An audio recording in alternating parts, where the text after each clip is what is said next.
Salam sejahtera untuk kita sekalian. Bapak, Ibu, Saudara-saudara yang saya kasihi di dalam Yesus Kristus. Hari ini kita akan mendengarkan firman Tuhan. Bacaan kita untuk Minggu tanggal 7 Juli tahun 2024 terambil dari kitab Yeremia pasal 28 ayat 1 sampai dengan 9. Sebelum kita mendengarkan firman Tuhan, mari kita memohon pertolongan Tuhan. Kita satu di dalam doa, kita berdoa. Maha terpuji Tuhan Allah Bapa di surga, Allah yang kami panggil siang dan malam melalui putra-Mu Tuhan kami Yesus Kristus. Saat ini kami jemaat-Mu, umat-Mu akan mendengarkan firman Tuhan. Namun sebelumnya kami mohon kiranya Tuhan mengurniakan kuasa Roh Kudus kepada kami, menerangi hati dan pikiran kami, agar kami dapat dimampukan untuk memahami firman dan melaksanakannya di dalam kehidupan kami setiap hari. Berfirmanlah Tuhan, karena kami telah siap untuk mendengarkannya. Demi nama Tuhan Yesus Kristus firman yang hidup, kami berdoa kepadamu. Amin. Saudara-saudara pemirsa, Bapak Ibu jemaat sekalian, pembacaan firman Tuhan saat ini diambil dari Yeremia pasal 28 ayat 1 sampai dengan ayatnya yang ke-9. Saya akan membacakan bacaan ini untuk kita sekalian yang diberi judul oleh Lembaga Alkitab Indonesia, Nabi Yeremia lawan Nabi Hananya. Demikian firman Tuhan. Dalam tahun itu juga, pada permulaan pemerintahan Sedekia, Raja Yehuda, dalam bulan yang kelima, tahun yang keempat, berkatalah Nabi Hananya bin Asyur yang berasal dari Gibeon itu kepadaku di rumah Tuhan, di depan mata imam-imam dan seluruh rakyat.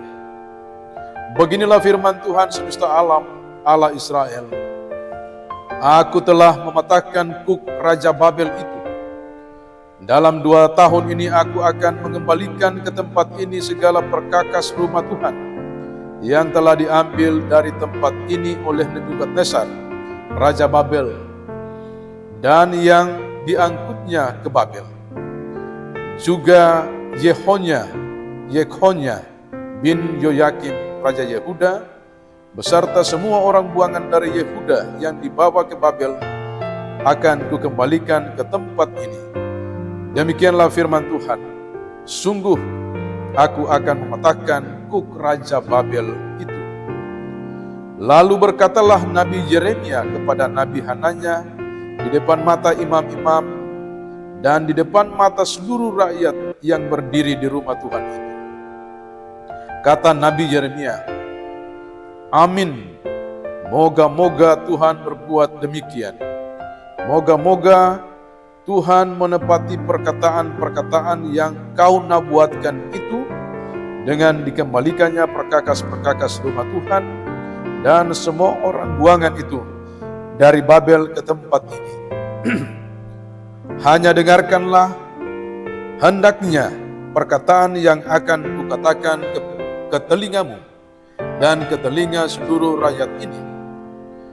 Nabi-nabi yang ada sebelum aku dan sebelum engkau dari dahulu kala telah bernubuat kepada banyak negeri dan terhadap kerajaan-kerajaan yang besar tentang perang dan malapetaka dan penyakit sampar.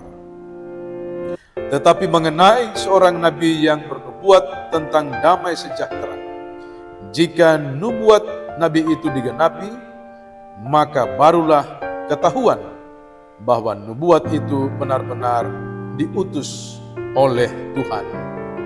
Demikianlah pembacaan firman Tuhan.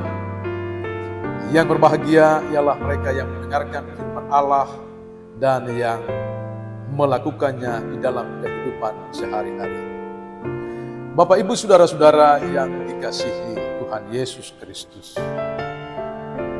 Nabi adalah orang yang diutus oleh Tuhan untuk menyampaikan suara Tuhan kepada umatnya. Dia harus menyampaikan dengan benar, dengan berani apa yang telah disampaikan oleh Tuhan itu kepada jemaatnya. Sehingga Nabi juga disebut sebagai penyambung lidah Allah. Saudara-saudara, demikian juga dengan Nabi Yeremia.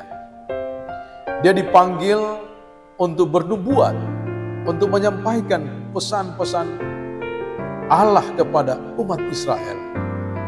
Pada waktu itu, Yeremia dipanggil ketika bangsa Israel diperintah oleh Raja Yosia, Yoyakim, bahkan sampai dengan Raja Sedekia. Ada 3 raja yang bergantian, di mana Yeremia melaksanakan tugas panggilannya. Dan di masa itu umat Israel sedang mengalami tantangan yang luar biasa. Umat Israel mulai meninggalkan Tuhan. Mereka menyembah kepada ilah-ilah lain. Terjadi kemerosotan spiritual iman umat Israel.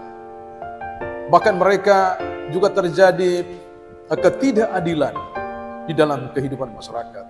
Raja-raja tidak melaksanakan tugasnya sehingga menindas orang-orang kecil. Ada krisis moral, krisis religiusitas, dan krisis iman di tengah-tengah kehidupan bangsa Israel pada zaman Yeremia. Nah, karena itu Yeremia menyampaikan kehancuran bahwa bangsa Israel akan dihukum oleh Tuhan karena mereka tidak taat kepada Tuhan. Yeremia menyaksikan sendiri bagaimana umat Israel pada zaman Raja Yoyakim akhirnya dibuang ke Babel. Banyak rakyat yang ditawan oleh Raja Nebukadnezar, bahkan perkakas-perkakas rumah Tuhan juga diangkut ke Babel. Saudara-saudara, bacaan kita dalam Yeremia pasal 28 ini berbicara tentang bagaimana Yeremia menentang atau melawan Nabi Hananya. Nabi Hananya ini dalam pembacaan kita adalah seorang nabi yang berasal dari Gibeon. Hananya bin Asyur dalam pasal 28 ayat 1. Ini adalah salah satu nabi yang menubuatkan nubuatan palsu. Hananya mengatakan bahwa Israel akan dibebaskan, Raja Babel akan dihancurkan oleh Tuhan Allah, dan Yekonia bersama seluruh umat Israel akan dikembalikan ke tanah Israel. Tapi ternyata nubuat itu adalah nubuat palsu. Itu hanya menyenangkan hati orang Israel saja. Karena itu Yeremia mengatakan bahwa sebelum saya, bahkan sebelum juga Nabi Hananya, nabi-nabi selalu menubuatkan tentang perang, tentang kehancuran, bahkan penyakit sampar apabila umat tidak setia kepada Tuhan. Dengan kata lain bahwa hukuman Tuhan akan selalu diberikan kepada umatnya apabila umat tidak setia kepada Tuhan. Dengan demikian saudara-saudara, maka Nabi Yeremia adalah seorang yang konsisten, seorang yang berani untuk tetap setia, konsisten menyampaikan kebenaran yang dari Allah. Apa makna firman Tuhan ini bagi kita saudara-saudara? Kita diingatkan untuk menyampaikan firman Tuhan itu sesuai dengan maksud Tuhan. Kita harus berani berkata benar di atas yang benar dan tidak di atas yang tidak. Jika seseorang melakukan penindasan, melakukan ketidakadilan dalam masyarakat, kita harus menegur bahwa itu sesuatu yang salah. Jangan kita menutupi kejahatan-kejahatan yang terjadi dalam masyarakat kita, dalam gereja kita, lalu kita membiarkan hal itu, sehingga kemudian mendatangkan hukuman dan malapetaka bagi masyarakat dan rakyat kita. Akhirnya saudara-saudara, kiranya firman Tuhan ini mengingatkan kembali akan tugas panggilan kita, khususnya sebagai para pendeta di Germita, harus berani mengatakan ya di atas yang benar dan salah di atas yang salah. Hanya dengan demikian maka gereja dan umat Tuhan akan berjalan sesuai dengan apa yang dikehendaki oleh Tuhan. Demikianlah firman Tuhan ini. Tuhan kiranya memberkati firman-Nya, memberkati kita sekalian dari sekarang sampai selama-lamanya. Amin.